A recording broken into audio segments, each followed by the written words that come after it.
Now it's time to discuss everyone's favorite topic, returns. But before we start, I need to throw out some disclaimers. Nothing you see or hear in this video should be considered as a guarantee of returns or an illustration of actual expectations. Returns vary on every single project, and if you were to invest, you should not expect the returns you see to match the case study I'm about to run through.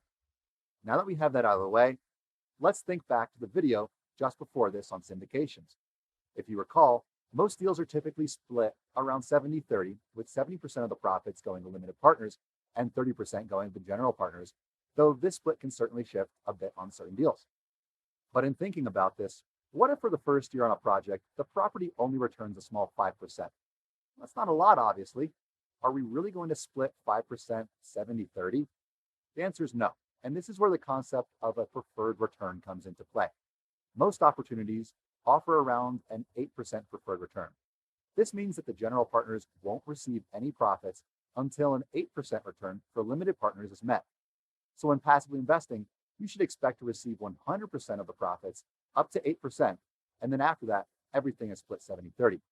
So what would happen in the case that we just talked about, where we're only seeing a 5% return on the first year?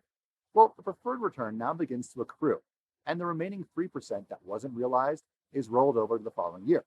So in the next year, limited partners will receive 100% of the profits, now up to 11%. Only until the accrued preferred return is met will the general partners share in the deal. Now that we've covered preferred returns, let's jump into a case study of a past deal. So just last year, we closed on a portfolio of 2 properties in Lubbock, Texas. Let's take a look at the returns we're currently generating from both a pre and post-tax standpoint. And when I say post-tax, I mean UBIT, the tax you pay in your retirement account. The taxes paid as a cash investor are simply too complicated to cover and are something you should consult with a CPA on. But as far as retirement accounts go, we built a UBIT calculator that can help you get a better idea of your take-home returns. So in this case study, we're going to take a look at things from the perspective of a $100,000 investment. To start, let's take a look at the third line labeled member cash flow. This is the return issued to an investor directly from the property's rental income.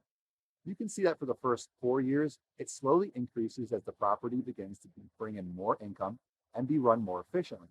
In this deal, we plan to sell in year 5, which results in not just collecting rental income, but sharing in the proceeds from the sale of the asset. This line helps to illustrate things for 2 types of investors. For our cash fund investors, this shows the returns they receive before paying any income tax obligations they might have, which obviously vary on each individual circumstance.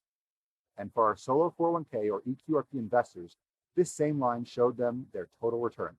No taxes are paid in those types of accounts, so this is the final take-home result. Moving down 2 lines to UDFI taxes, this line is where all the number crunching of our calculator comes into play. These are the taxes that our self-directed IRA investors should expect to pay over the life of a project. By analyzing a number of different deals, we've found that most opportunities result in no UBIT in the first 3 to 4 years, as you can see here. There is enough depreciation and initial operating expenses to offset any income, resulting in no taxes. Typically, the large tax bill comes upon sale, as we see here. The taxes on the capital gains can be significant, though we'll take a look further into the discussion and see the overall impact this makes on our investment. Moving down to our return of capital line, here is where we see in year 3, $61,000 of the original investment is returned through a refinance. And in year 5, just under $39,000 is returned upon sale. Again, this is the original capital, so no taxes are involved.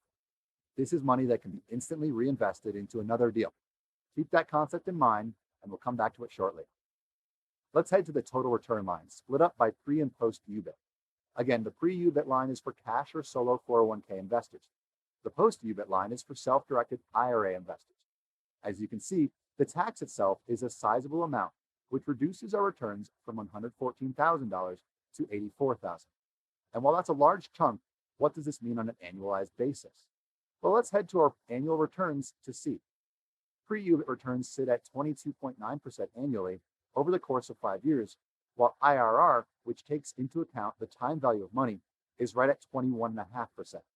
Now it's time to focus on the effect UBIT taxes have on a self-directed IRA investment.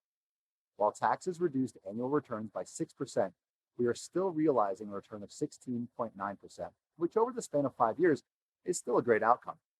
And when looking at IRR, we see that returns are even better, only being reduced by 4%. The lesson reduction here occurs because IRR focuses on time value of money.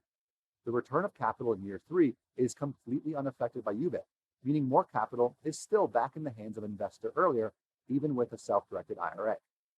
So now that we've taken a look at returns from a single deal, let's discuss something a bit more long-term. If you plan to invest with a self-directed IRA or solo 401k, you're probably going to be doing so for longer than 5 years, right? Well, let's take a look at an extended horizon to see what things look like beyond just the first project. So going through it again, $61,000 of initial capital is returned in year 3, and the remaining $39,000 or so when the property is sold in year 5. Let's say when the initial capital is returned in year 3, the limited partner invests that amount as well as the cash flow they've seen from years 1 through 3 back into an identical deal. And then we'll do the exact same after year 5, with the return just under $39,000 and cash flow from years 4 and 5, as well as the sale proceeds. In total, this will mean we've invested in 3 properties across an 11-year time span. Now, obviously, an identical deal wouldn't exist, but let's explore the power of looking for opportunities that offer an early refinance so velocity of capital is kept up as high as possible, allowing an investor to partner in more opportunities over time. So illustrated in dark blue, we have the growth seen in a self-directed IRA over an 11-year time span. While illustrated in light blue, we have the returns for a solo 401k or EQRP. Right off the bat, we can see visually that UBIT did make an impact. Well, let's see what extended returns look like within a self-directed IRA. Well, by year 11, the original investment of $100,000 has turned into more than $389,000. And over the 11-year time span, this works out to a 26.3% annual return. So even though we'll have to pay taxes on capital gains, passively investing as a Main Street investor still results in solid retirement growth. Now, if you're self-employed and able to invest through a solo 401k or EQRP, the original $100,000 results in over $526,000, which ends up being a 38% return annually for 11 straight years. Now, obviously, you can't expect returns to match this. This is simply a hypothetical, model-based case study that I put together to show you the power of refinances. If you look to passively invest in deals that plan to focus on refinancing early on, this allows you to build that snowball effect faster and faster. The earlier your initial capital is returned, the faster you can be invested in 2, 3, or even 4 deals. Again, properly vet every opportunity that comes across your desk. Don't expect these kinds of returns. There's never any guarantee. But focus on the strategies that we laid out here, and that will be the key to your investing success.